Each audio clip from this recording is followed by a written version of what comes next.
મિત્રો આ વિડીયો પ્રતાપસિંહનો છે. તેઓ ગીર સોમનાથ જિલ્લાના સુત્રાપાડા તાલુકાના સુત્રાપાડા ગામે છે. મિત્રો વિડીયો બળદનો છે, ખૂબ જ સુંદર ગોધલાની જોડી છે જે તમે જોઈ શકો છો.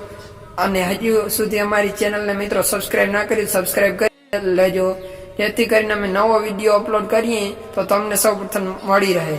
ઓકે મિત્રો, જય માતાજી.